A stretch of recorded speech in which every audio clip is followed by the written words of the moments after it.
today is a great day to come to Brighton because it's the day of Buddha's birthday. Today is Buddha's birthday, Lord Buddha's birthday. You all have heard about his birth and that his mother dreamt of an elephant, of a large white elephant, before the birth of Buddha. And then it was predicted that a child will be born in your family who will be either a great saint or a very great king, as in Sanskrit called Chakravarti, means the one who is the ruler of the whole world. So the father got worried and he thought he must get the son involved into the family life, into material life, and give him all the pleasures of life. So he built a very special place for him, beautiful palace to live in. And where he got married to a girl called Yashodhara, was a very, very beautiful woman, gave him all the pleasures of life, everything that he could do to entice this boy away from asceticism. Also, you know the story of his going one day on the road, how he found three types of people and how he felt that why a person should become old, why should a person suffer in life, and why should people die. So all these three things put an inquiry into himself, and he started trying to understand why these things happen to human beings. With this, the inquiry started. So he reached a point where he could not bear any more the comforts and all the attachments that were entangled around him by his father. He had a son whose name was Rahul, and he left the son and the wife in the search of the truth. Now, he started from a wrong end, I should say, for the search of the truth, because he wanted to know why there are miseries in the human beings. And so he started from collective towards the set. When we see miseries all around us, many people have seen, they say, what about others? Will everybody get realization? Will everybody will have this? You see, this comes from the wrong end, I feel, because first of all, we must know, are we all right? Are we perfect? Are we full of joy? Have we received the absolute knowledge? If you start from this point, it's always better. Because he started from the wrong point, searching it from the collective, to remove the miseries of the people, he had to go in a very roundabout. So he read all the books and Vedas, and this he went to big Pandits, to all the great knowledgeable people, to meet them, to ask them the answer why there are these three things. That is, the yoga is the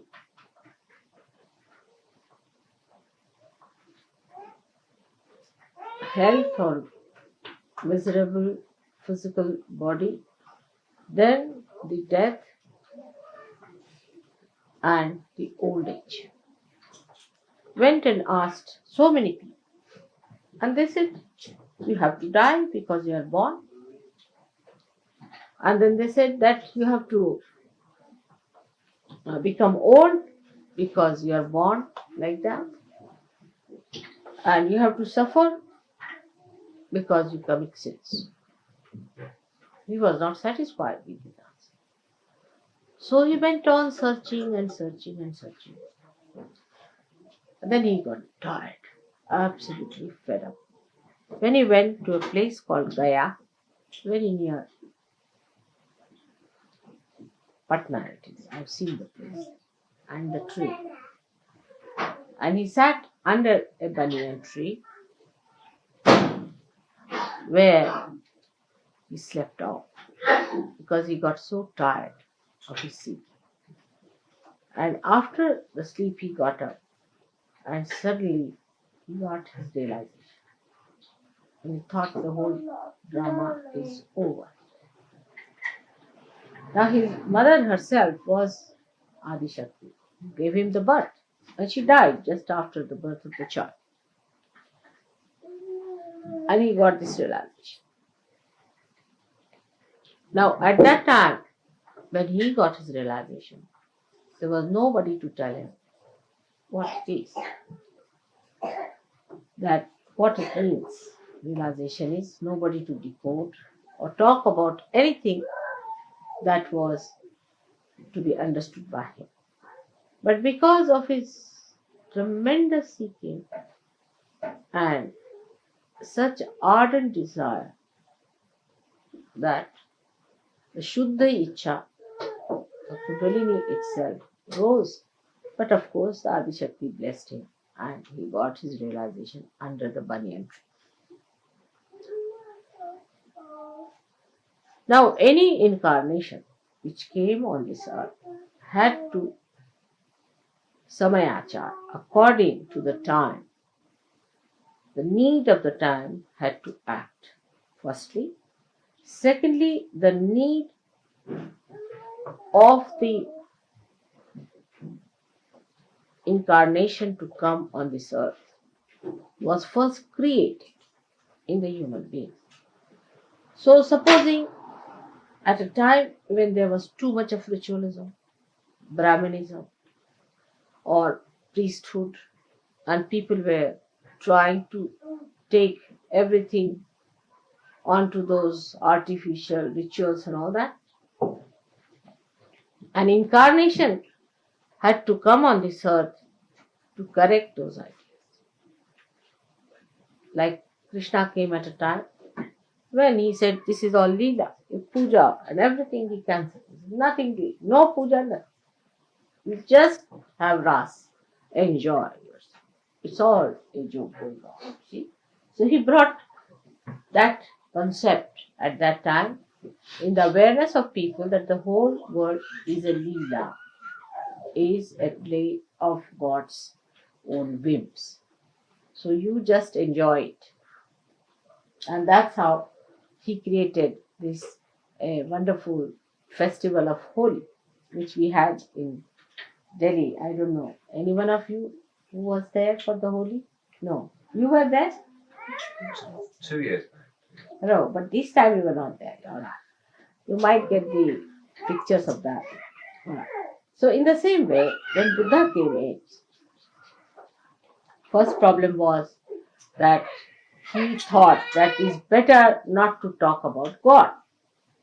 Because in his search, everybody told him the answer was, oh, it's God who does it. He punishes you. It's God who gives you this old age. It's God who does it. But what is this God after all? Why does he do it? He said, you better ask the God. Where is the God? So everybody put every blame on God as usual. Even that's done today. Nothing new. And nothing unusual, I should say. So this must be done by God.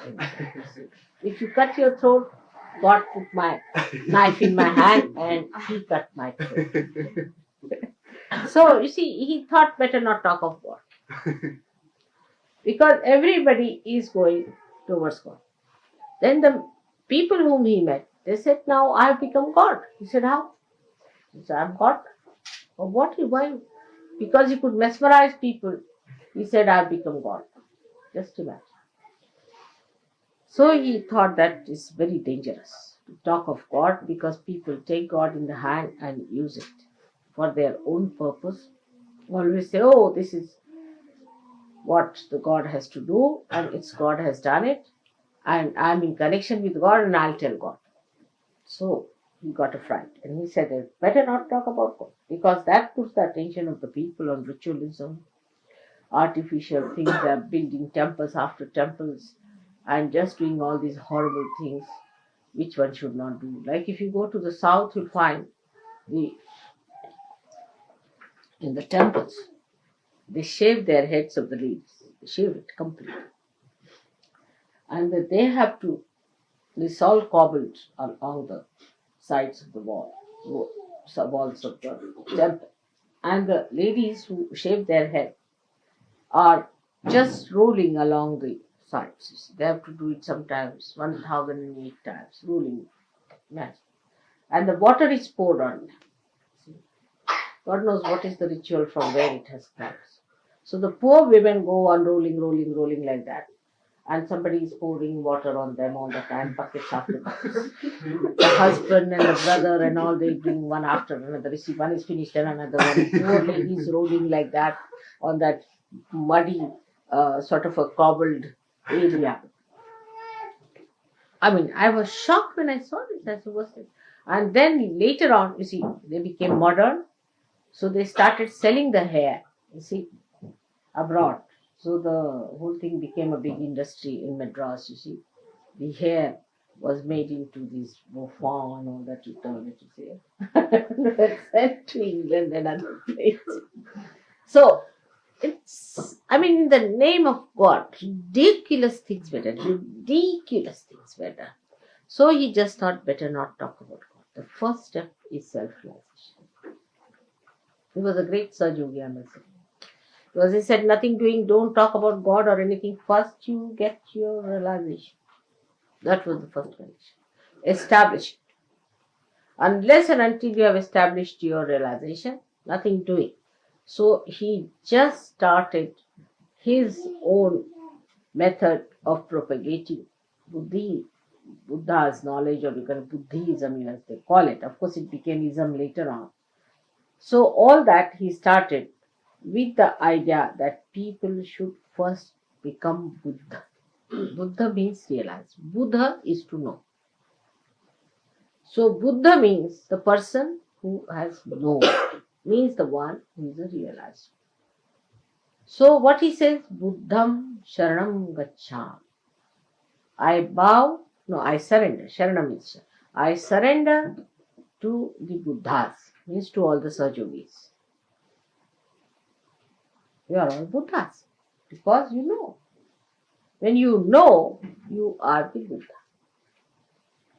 Now, without going into all that nonsense of renunciation and shaving your head and wearing that dress and everything, you have achieved your realization. It's a short circuit or a short path.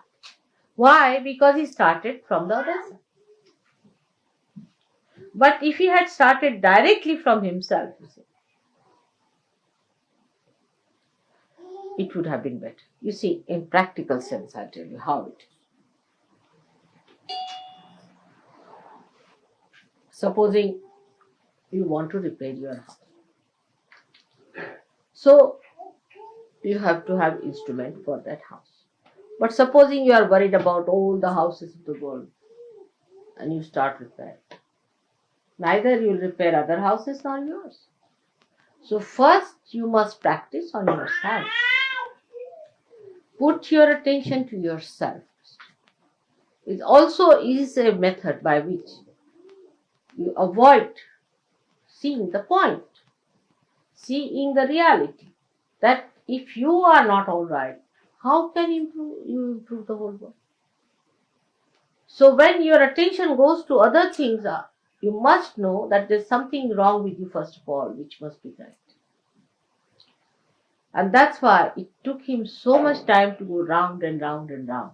He had to give up his wife, give up his family, give up everything and get to realization. Because by giving up everything, he realized that it is he who should achieve.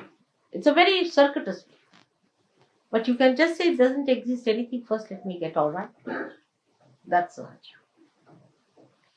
Now, what happened? That became a method for people to achieve God. Many people think that you must suffer like Christ to achieve God. You must renounce the world, then achieve God. Actually, renouncing the world and all that is just a myth.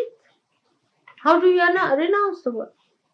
It's myth. What are you renouncing? I mean, in any case, you can't carry this with you, can you? I mean, can you even carry, I would say, even a thread? Nothing. When you come like this. You are born with closed fists. When you go, the hands are like this also. Have you ever seen a dead corpse? He always has his hands like this. Nothing happening. Just going like this. So you don't take anything from here. So this renouncing this, I renounce that, I renounce that, I give up this, I give up my wife, I give up that. Has no need. Because it's a state of mind in which your being becomes, I don't know the English word for that, which doesn't stick to something. What is it called? No. You see, any substance that doesn't stick to anything. I mean, we have all kinds of stick class. Unattached. Unattached. No, but that quality. It's a quality of the temperament which doesn't stick to it. Doesn't stick to anything. I mean, you put it here, it will come out. You can say the soap or something like that. Like mercury, mother. Huh? Like mercury, it just flows. Like mercury. But mercury also you can apply sometimes with heat. But this is something beyond mercury. It's absolute. Which doesn't stick to anything. You see? You just become like that. Oh, you do wear this, you wear that, you have this, all right. You are never. The name of the goddess is Nirmama. Nirmama. That for her nothing is her own. You see, she doesn't stick to it. She is in everything, but she doesn't stick to anything. For example, now see the light here. It's not sticking to anything, it exists by itself. Doesn't stick to anything. This is the nearest you can say, it doesn't stick to anything. Any but thing tries to stick it, you see, gets burnt. That's a good idea. So this is what it is. This is called an enlightened person. Doesn't stick to anything. And whatever tries to come very close gets burnt out. So, such a person is not attached to anything. But that's not a mental thing that you can do that, oh, I'm not attached to you. See, it's very common in this country, especially, I hate you. But you can't hate anyone. How can you? And nor can you love anyone because the attachment cannot give you both the qualities. You see, because you are attached to someone, you say that you hate, simultaneously you are loving them. Because these are the dual qualities of attachment. See? So once you have attachment, you have both things. One moment you hate, another moment you love, another moment you hate, then you love and you don't know what's the matter with yourself.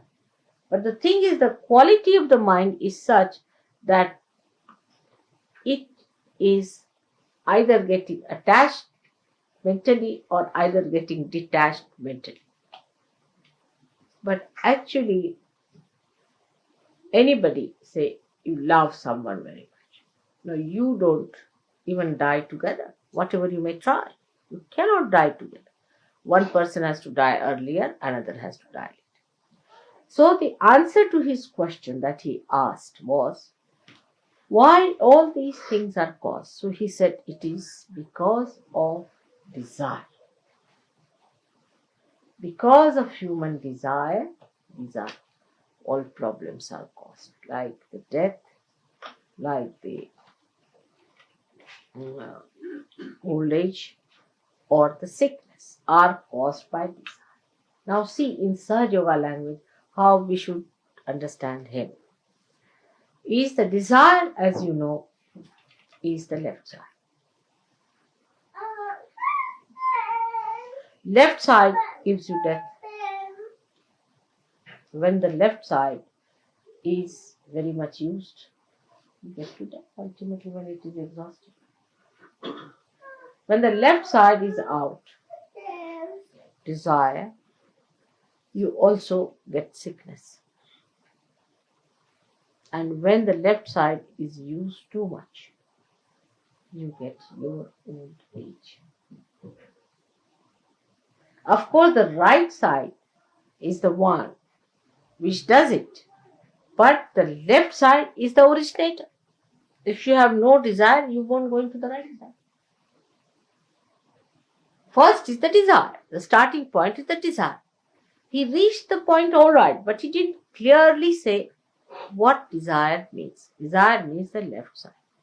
When we have the pure desire, which is the Kundalini, then all these things are neutralized. When the Kundalini rises, the pure desire, the real desire, the only desire, it gives you the absolute by which you don't get old, you don't die, and you do not get sick. Because you achieve that which is eternal. It does not die. You become the spirit. When you want to die, you die. When you want to be reborn, you are reborn. And you have that realized temperament within you. It does not die. That's what you take with you. Now you take your realization with you when you die. So what he tried to say was to build up that we should not have any desires. Now, because, you see, his passage was like that. He went from one to another, giving up this desire, that desire, that desire, that desire. Ultimately, he came to Kundalini. It's the same. Yan neti neti vachanai nigamo avochus. When you got saying not this, not this, not this, not this, not this, then you go to a point where you say, then what ultimately left is the desire, which is the pure desire. The desire that is the Kundalini.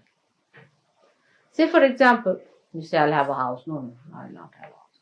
I'll have a car. No car. No, I'll not have a wife. I'll not look at any woman. I'll have nothing to do with it. I'll give up this, give up that, give up that, give up that, give up that. Till you reach a point where you are at an absolute point. And there you realize that the Kundalini rises. But I think it is going too far. Why not start from the Kundalini right there? It's a simple thing. So Sahaja Yoga is the other way around stuff. Is that you better start from the Kundalini and neutralize all your left side. You see the point now? That's why Buddha was always regarded as an atheist. He was not. He was not an atheist. But as a matter of policy, he and Mahavira, they were contemporary. They decided, let's not have the name of God anywhere near. Because once you start the God business, big philosophies are built and people just start claiming it.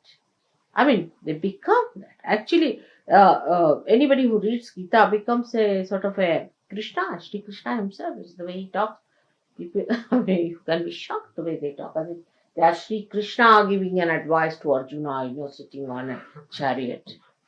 They behave in that manner, their style is like that. I met one fellow called Chinmayanand.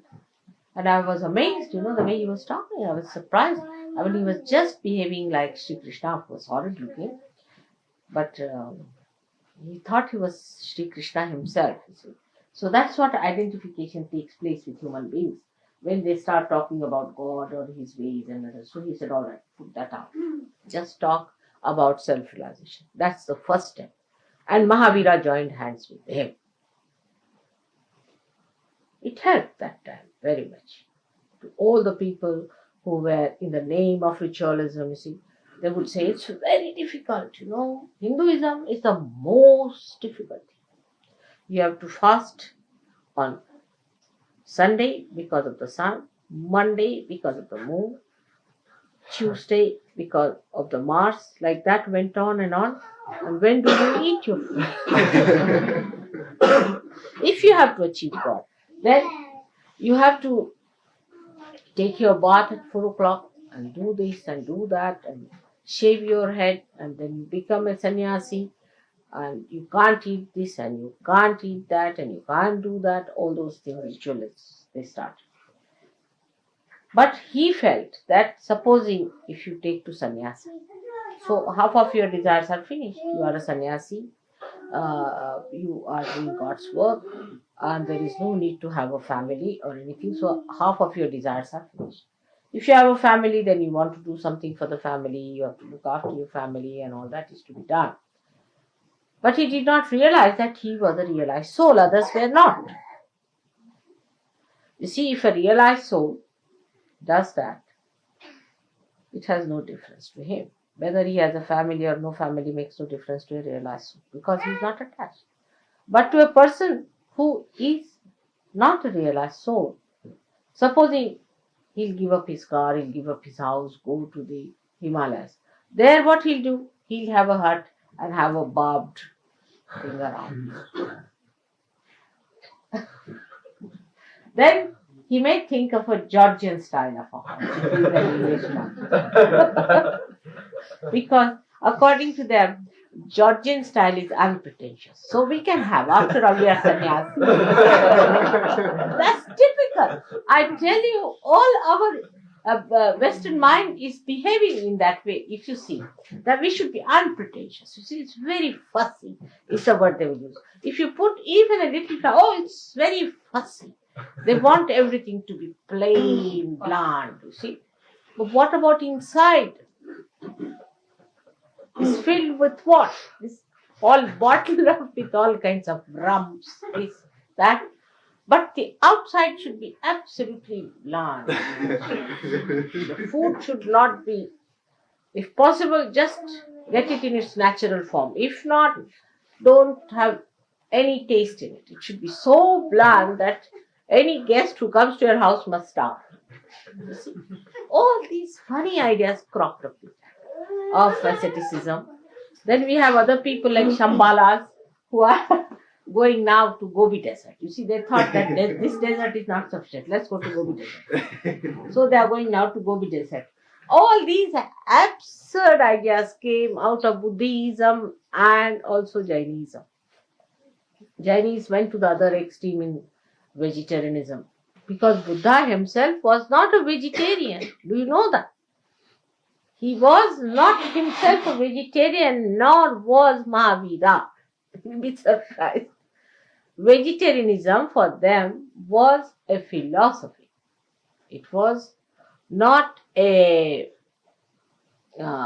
sort of a thing where you don't eat meat and all. Because Buddha himself died when he went to one of his disciples who was a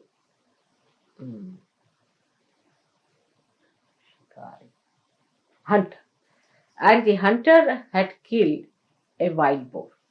And he said that the wild boar has been killed just now and it will take some time to cook. It's rather half done. I mean, he being an Indian, he could not eat that half done thing, and he got diseased of, I think this liver or something got into problem and he died of that. See? I mean, I can't eat half done myself, you see. This is half done now. Half done is a horrible stuff, but we eat because it is unpretentious, you see, or some sort of a thing. People have idea it's not, it's very next to the nature. You see, this is what is coming. But is all deliberate. You are attached inside. Outside, if you behave like that, you are not going to become that. Like hippies have an idea, if they live like primitive people, then they become primitive. You cannot, your brain is modern. Just by living, you see, wearing a wig like a hippie, can I become primitive? I cannot, my brain is modern, you see. That's what people don't understand, that we are too deliberate. And all these deliberations can be only reduced if your self comes into your attention. Otherwise, all these are just our mental projections. So all this sannyasa and all these ideas came. Gradually, everyone who came on this earth, people have really made a mess out of them. And Buddha's mess has gone to such an extent that if you see that, you'll be shocked. It went into many formations. But I heard from my son-in-law that he went and visited some of the caves where the very early Buddhists lived, in the caves, because they were not supported by kings or anything. So they had a very bad time. And they used to live in the caves.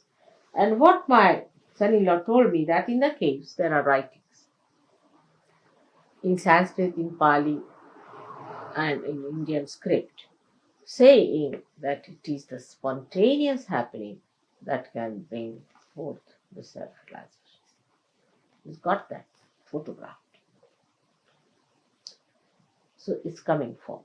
You see, so they knew about it, the सहज़य. They knew about it. But then, as every religion has gone into a mess and a lot of funny sort of, we can say, the funny sort of expressions. Also, Buddhism has gone, it became Mahayana, Hinayana, all sorts of things.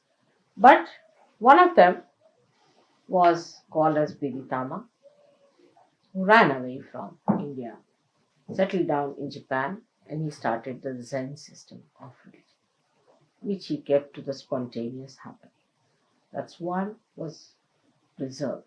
Another was the Lao Tse style, who did not talk of God and of Buddha, but of Tao itself, the energy, or we can say about the Adishakti. So these two good things came out of it.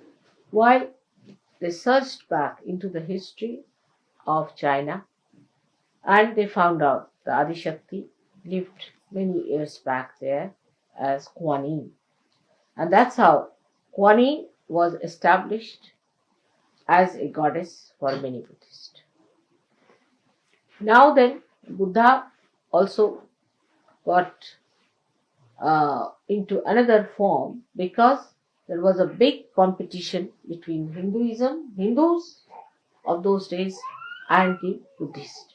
So they wanted to form. For ordinary people, it's very difficult to understand the philosophy. So they thought that we should have Buddha expressed as he has been and he will be. So they formed their, as you say, he's a Maitreya is going to come, the future Buddha is Bodhisattva, and they started making his statues and everything. So they made Buddha as the god and started using him to represent the divine power, giving him forms and things. And like that, many things happened. But Buddha himself was so much frightened of the ritualism that they said, you should not worship anything, you should not build any temples. So, you see, the loophole was found out. If temples are not to be built, we build stupas. Now, in the stupas, they put the tooth of Buddha. Of course, that was sensible to do, I must say. But, of course, Buddha had said not to do it.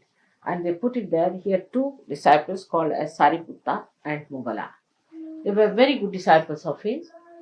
And their bones were collected after they were burnt out and were put in the stupas. That was something definitely sensible to put them there. Of course, the bones and all these things should not be disturbed, because it's not good. It creates a problem for the body. But at least if they have put it there in the Mother Earth, it would have been all right, but they put it in caskets. Now, the first casket was made of gold, the second of silver, the third of iron, the fourth one of wood, sort of thing, mummified those things. But that was a very wrong thing to do, because if you go on keeping like that, some parts of the body of these great people, it can hamper their rebirth or their body which they want to again incarnate. But hair is all right or nails are all right. But you shouldn't keep the part of their body like that. And this kind of thing gave another nonsensical ideas to horrible human beings.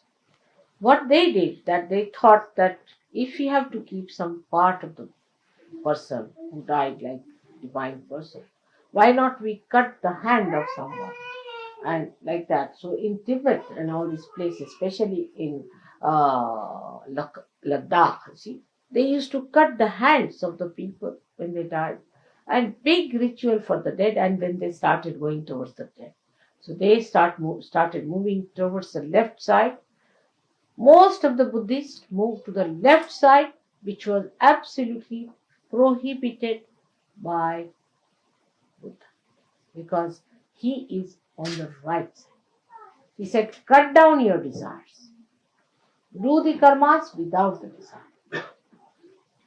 This was his idea. Activate your right side without the desire. This was his philosophy. But all of them are left side. They have desires, not only desires, but whatever they do it out of desire. Like the worst is like the Japanese. They think that you can commit suicide in the name of your nation. With this desire, they will commit suicide.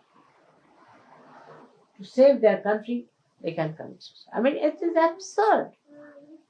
He said, whatever you have to do without the desire, which is a difficult thing for human beings. How many there are who are doing it without desire? And whatever we do out of desire. Even at a subtler form. Even when we do puja, we do with the desire that our vibrations will improve. Can you think of a state where it is absolutely desireless? Only one person has that. There's no desire. Desireless. The whole thing is done without any desire, so there is no disappointment. There is no unhappiness. You are going to America knowingly that is going to be a horrible experience. But it's a joke. Just going to see the joke. Without any hope. Maybe it might work out to be something tremendous, but no desire. See, it's so desireless, the whole personality is, that even if I have to desire for something, I have to ask you to do better desire, because I've lost the sense of desire. So many times I've said, you better do it. Unless and until you pray to me, I can't do it. That's why I ask you, write to me a letter, because you see, I can't desire. I don't do anything. Without doing anything, it is happening. So why should I desire? I really don't do anything. You'll be amazed, I don't do anything, I don't desire anything, nothing of the kind. It's working, I'm just watching it. And you are saying, whether you are doing it, I'm quite surprised. That is Tao. If you read about Tao, it is said that it doesn't do it, but everything works out.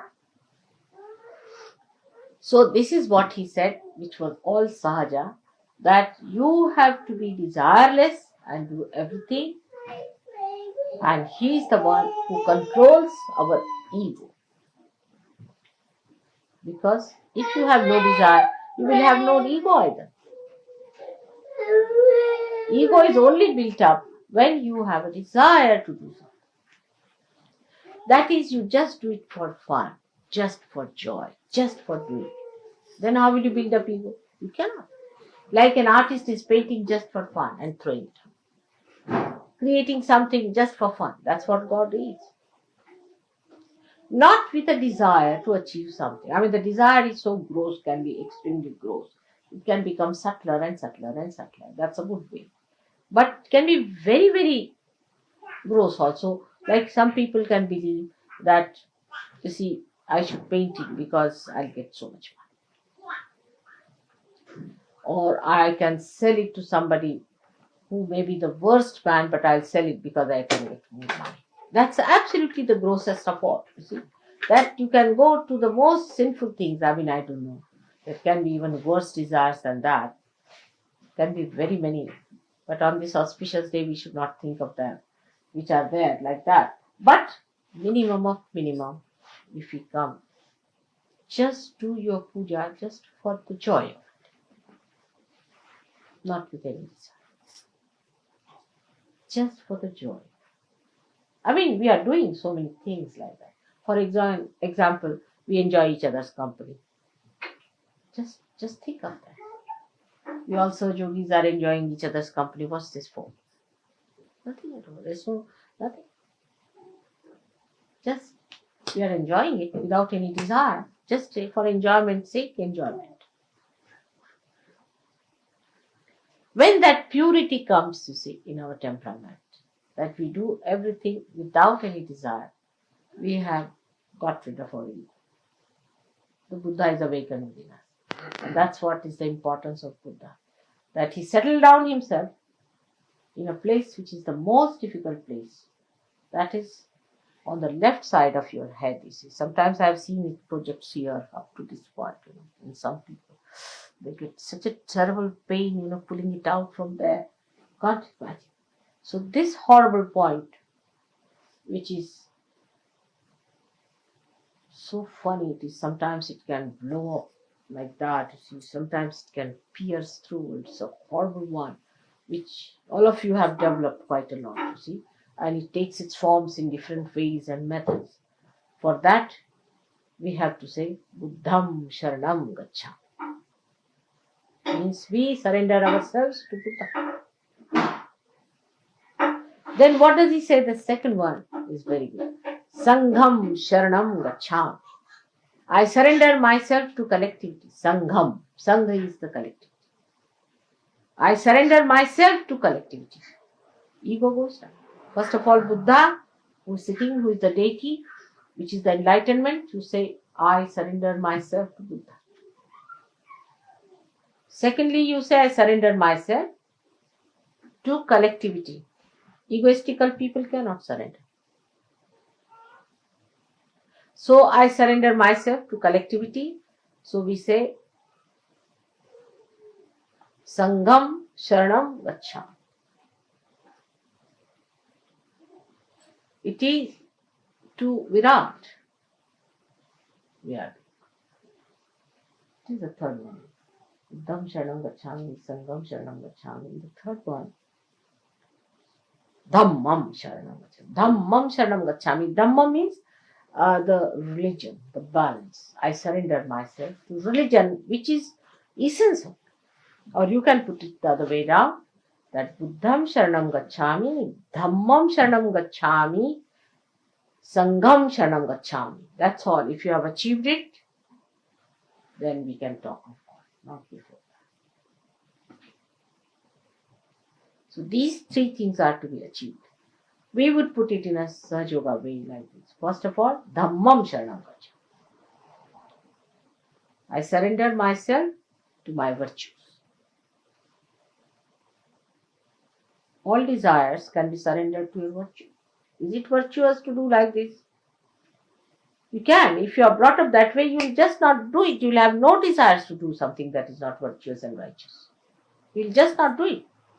So, Dhammam Sharanam Gacchami. Then you should say Buddham Sharanam Gacchami. Means I surrender myself to my enlightenment. This is the second state when you are ascended. Surrender myself to enlightenment. Enlightenment that I have got to my spirit. It's the spirit who is going to guide. No more my physical, mental, emotional, nonsensical temptations. But what is the spirit? And thirdly, the Sangham Sharanam Gacchami, to the collective, to the whole, to the Virat. This is the way we have to work it out. So ultimately reach the same point. That let me start it from myself. From myself to others, not from others to myself. It's like treating the tree from outside, not from the roots. But Sahaja Yoga treats you from the roots. First you get your realization, All right. Then you learn how to surrender yourself to your dharma.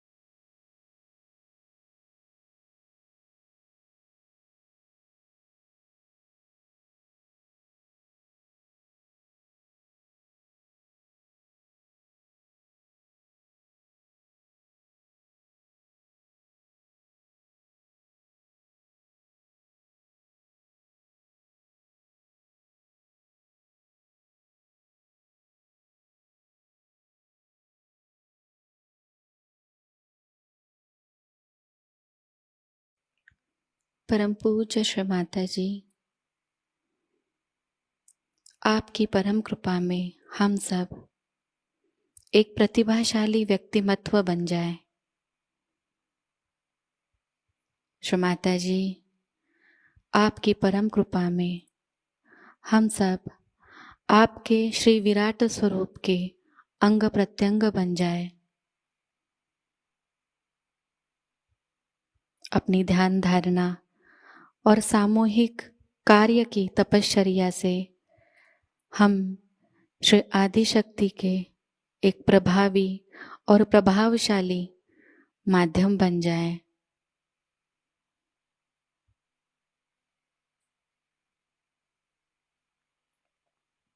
परम पूज्य श्री माता जी, आज का यह सामूहिक ध्यान हम आपके श्री चरणों पर समर्पित करते हैं। कृपावंत होकर हम सबको और इस संपूर्ण विश्व को आशीर्वादित कीजिए।